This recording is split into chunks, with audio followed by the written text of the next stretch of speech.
ദൈവനാമത്തിന് മഹത്വം ഉണ്ടാവട്ടെ. ഇന്ന് നിങ്ങളുടെ മുമ്പിൽ ദൈവവചനമായിട്ട് നിൽക്കാനായിട്ട് ഒരിക്കൽ കൂടി വരാൻ ലഭിച്ച കൃപയ്ക്കായിട്ട് ഞാൻ ദൈവത്തിന് നന്ദി പറയുകയാണ്.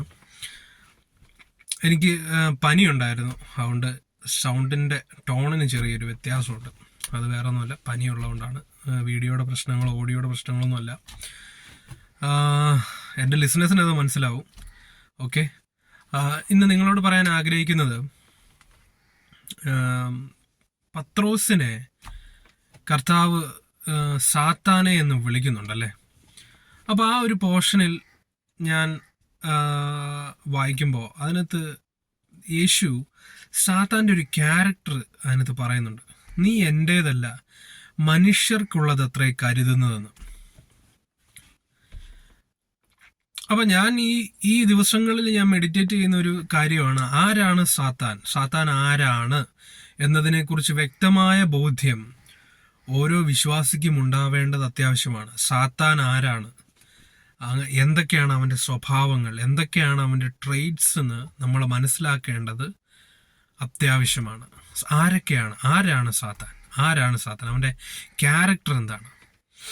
വെളിപ്പാടിന്റെ പുസ്തകം 12 പറയുന്ന അവൻ കുറ്റം ആരോപിക്കുന്നവനാണ്, അവൻ അക്യൂസറാണ്. അത് പലർക്കും അറിയാം, അവൻ അക്യൂസറാന്നുള്ളത് പലർക്കും അറിയാം. പക്ഷെ ഞാൻ നിങ്ങളോട് സംസാരിക്കുന്നത് മത്തായിയുടെ സുവിശേഷത്തിൽ കർത്താവ് പറയുന്നതാണ്, നീ എനിക്കുള്ളതല്ല മനുഷ്യർക്കുള്ളത് അത്ര കരുതുന്നത്. അപ്പം സാത്താൻ്റെ ഒരു ട്രെയ്റ്റ് എന്ന് പറയുന്നത് മനുഷ്യരെ കരുതുന്ന അതിൻ്റെ ആ സാഹചര്യം നമുക്കിത് മനസ്സിലാക്കാൻ വേണ്ടി ഞാൻ ഒന്ന് ചെറുതായിട്ടൊന്ന് എക്സ്പ്ലെയിൻ ചെയ്യാം. യേശു കർത്താവ് തൻ്റെ ക്രൂശ് മരണത്തെക്കുറിച്ചാണ് പറയുന്നത്. അപ്പോൾ പത്രോസ് എന്ത് ചെയ്യുന്ന, യേശുവിനെ തടുക്കുകയാണ്. അങ്ങനെയൊന്നും സംഭവിക്കരുത്, കാരണം നിനക്കത് ഉണ്ടാവരുത്, കാരണം അനേകർ നിന്നെ നോക്കുന്നുണ്ട്, നിനക്കത് സംഭവിക്കാൻ പാടില്ല, നീ അനേകർക്ക് രക്ഷകനായി മാറണം.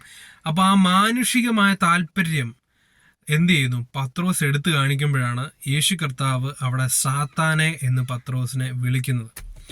അപ്പോൾ അതുകൊണ്ട് നമ്മൾ മനസ്സിലാക്കേണ്ട ഒരു യഥാർത്ഥ കാര്യം, നമ്മൾ മനുഷ്യരുടെ ഹിതത്തിനനുസരിച്ചല്ല ജീവിക്കേണ്ടത്.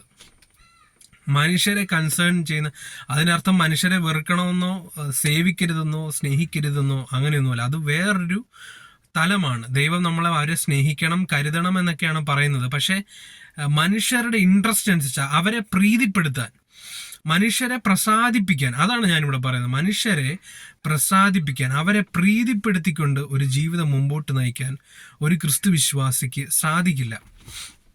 സെൽഫിഷ് ആയിട്ടുള്ള അംബീഷൻസിന് വേണ്ടി ഓടുന്നവരാണ് ഈ ലോകത്തിലുള്ള ഭൂരിഭാഗം ജനങ്ങളും. എല്ലാവരും അങ്ങനെ തന്നെയാണ്. ഈ ലോകത്തിലുള്ള എന്ത് കാര്യങ്ങളും അവൻ്റെ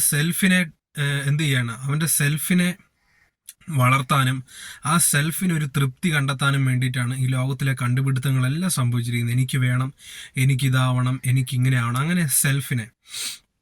അപ്പോൾ ഈ സെൽഫിഷ് ആയിട്ടുള്ള ഡിസയറിൻ്റെ, ഞാൻ എന്ന് പറയുന്ന ആ സെൽഫിഷ് ഡിസയറിൻ്റെ ഉപജ്ഞാതാവ് തന്നെ ഈ പിശാചാണ്. അത് നമ്മൾ മനസ്സിലാക്കണം. എത്ര പേർക്ക് ഞാൻ ഈ പറയുന്ന കാര്യങ്ങൾ നിങ്ങൾക്ക് അക്സെപ്റ്റ് ചെയ്യാൻ പറ്റുമോ എന്ന് എനിക്കറിയത്തില്ല. കാരണം ഇത് വചനത്തിലെ സത്യസത്യമായിട്ട് തന്നെ നിങ്ങളോട് പറഞ്ഞാണ്. അതെങ്ങനെയെങ്കിലും നിങ്ങൾ അറിയണം. പലപ്പോഴും നമ്മൾ പ്രാർത്ഥിക്കുമ്പോൾ പോലും നമ്മൾ സംസാരിക്കുന്നത് എൻ്റെ ഇഷ്ടങ്ങൾ ഞാൻ ദൈവത്തോട് പറയാണ്, എൻ്റെ ആഗ്രഹങ്ങൾ, എൻ്റെ ഇഷ്ടങ്ങൾ ഞാൻ ദൈവത്തോട് ചോദിച്ച് മേടിക്കുകയാണ്.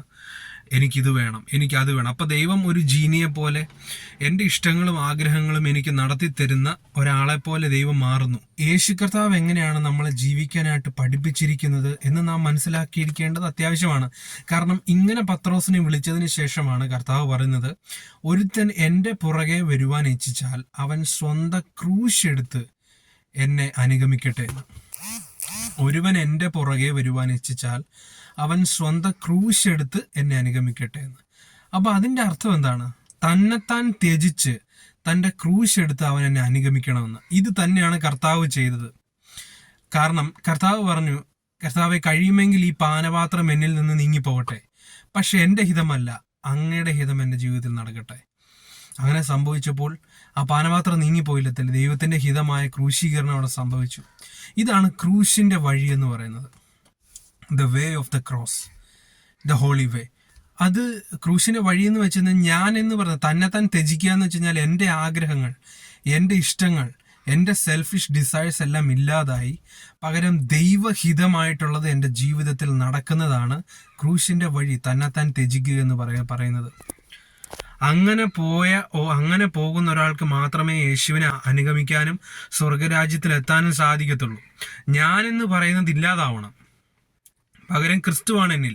അപ്പോൾ ദൈവത്തിന് വേണ്ടി നമ്മൾ ജീവിക്കുമ്പോൾ ക്രിസ്തു ദൈവഹിതപ്രകാരം ജീവിച്ചു. അങ്ങനെ നമ്മൾ എന്ത് ചെയ്യണം? ദൈവഹിതപ്രകാരം ജീവിച്ചു. ഉദാഹരണത്തിന് ഞാൻ ആഗ്രഹിക്കുമായിരിക്കും, ദൈവമേ എനിക്കൊരു ഭയങ്കര പവർഫുൾ പേഴ്സൺ ആവണം, ഭയങ്കര ഫേമസ് ആവണം, അങ്ങനെ എല്ലാം എനിക്ക് ആഗ്രഹമുണ്ടായിരിക്കാം. പക്ഷേ ഞാൻ അതെല്ലാം മാറ്റി ഞാൻ ദൈവത്തോട് പറയണം, ദൈവമേ അങ്ങ് എന്താണ് എന്നെക്കുറിച്ച് ആഗ്രഹിക്കുന്നത്? എനിക്ക് പക്ഷേ ഡോക്ടർ ആവണം, എഞ്ചിനീയർ ആവണം, അമേരിക്കയിൽ പോകണം എന്നെല്ലാം എനിക്ക് ആഗ്രഹം ഉണ്ടായിരിക്കാം. പക്ഷെ ഞാൻ ദൈവത്തോട് ചോദിക്കുകയാണ്, ദൈവമേ അങ്ങ് ഞാൻ ആരാകണമെന്നാണ് ആഗ്രഹിക്കുന്നത്? എനിക്ക് പക്ഷേ ഒരുപാട് സമ്പത്തുണ്ടാക്കണം, ഒരുപാട് എന്താ പറയണ്ടേ കാര്യങ്ങൾ നേടണമെന്ന് ആഗ്രഹം ഉണ്ടായിരിക്കാം. പക്ഷേ ദൈവത്തോട് പ്രാർത്ഥിക്കുക, ദൈവമേ അങ്ങ് ഞാൻ എത്രത്തോളം സമ്പത്തുള്ളവനായിട്ടാണ് ആഗ്രഹിക്കുന്നത് എന്ന് ദൈവത്തിൻ്റെ ഹിതം അന്വേഷിച്ച് ജീവിക്കുക. മുമ്പേ അവൻ്റെ രാജ്യവും നീതിയും അന്വേഷിക്കുക, ഇതോടുകൂടെ സകലവും നിങ്ങൾക്ക് ലഭിക്കും. അതാണ് ഈ വചനത്തിൻ്റെ അർത്ഥം. ദൈവത്തിൻ്റെ രാജ്യവും നീതി അന്വേഷിക്കുക. എൻ്റെ രാജ്യം സ്വർഗസ്ഥനായ പിതാവേ അങ്ങയുടെ രാജ്യം വരണമേ, അങ്ങയുടെ ഹിതം നിറവേറട്ടെ. ആ പ്രാർത്ഥനയുടെ തുടക്കം തന്നെ അങ്ങനെയാണ്. അതുകൊണ്ട് നമ്മൾ ദൈവത്തിൻ്റെ ഹിതപ്രകാരം മുൻപോട്ട് പോകുമ്പോഴാണ് നമ്മൾ തന്നെത്താൻ ത്യജിച്ചിരിക്കുന്ന ക്രൂശിന്റെ വഴിയെ മുമ്പോട്ട് പോകുന്നത്. അങ്ങനെ പോകുമ്പോഴാണ് നമ്മൾ പിശാചിനെ ജയിക്കുകയും നമ്മുടെ സെൽഫിനെ ഇല്ലാതാക്കി പകരം ക്രൈസ്റ്റ് നമ്മളിൽ വരികയും നമ്മൾ ദൈവത്തിൻ്റെതായി മാത്രം ചെയ്യുകയും ചെയ്യുന്ന ഏറ്റവും നല്ലൊരു അനുഭവം നിങ്ങൾക്ക് ഉണ്ടാകാൻ സാധിക്കും. ഇത് മാത്രമല്ല, ഇത് നമ്മളെ സമാധാനത്തിലേക്ക് നയിക്കും. ഏറ്റവും നല്ലൊരു സമാധാനപരമായ ഒരു സംതൃപ്തപരമായ ഒരു ജീവിതത്തിലേക്ക് നമ്മളെ നയിക്കും. കാരണം ദൈവഹിതം നമ്മൾ അന്വേഷിക്കുമ്പോൾ നമ്മുടെ ഉള്ളിൽ ആ ദൈവ സമാധാനം എന്ന് പറയും. നമുക്ക് ആങ്സൈറ്റി ഇല്ല, ആദിയില്ല, നമുക്ക് ഭയമില്ല, നാളെ എന്താകുമെന്നൊന്നും ഭയമില്ല. ആ പ്രാർത്ഥനയിൽ, ആ വിശ്വാസത്തിൽ, ആ ദൈവഹിതം അന്വേഷിക്കുന്നതിൽ തൃപ്തരായി മുമ്പോട്ട് പോകുമ്പോൾ നമുക്ക് പിശാചിനെ ജയിക്കുവാനും സമാധാനപരമായ ജീവിതം നയിക്കുവാനും അതോടൊപ്പം നമുക്ക് ആവശ്യമായുള്ളതെല്ലാം ദൈവം നൽകുവാനും ഒരു വഴിയെ ദൈവം തുറക്കുകയും ചെയ്യും. അങ്ങനെ മുമ്പോട്ട് പോകാൻ നമുക്ക് സാധിക്കും. അങ്ങനെ മുമ്പോട്ട് പോകുന്നവരായിരിക്കട്ടെ നമ്മളെല്ലാവരും എന്ന് ഞാൻ ആഗ്രഹിക്കുകയാണ്, പ്രാർത്ഥിക്കുകയാണ്. ഈ വചനം നിങ്ങൾക്ക് അനുഗ്രഹമായി തീരട്ടെ. ദൈവം നിങ്ങളെല്ലാവരെയും അനുഗ്രഹിക്കട്ടെ. ആമേൻ.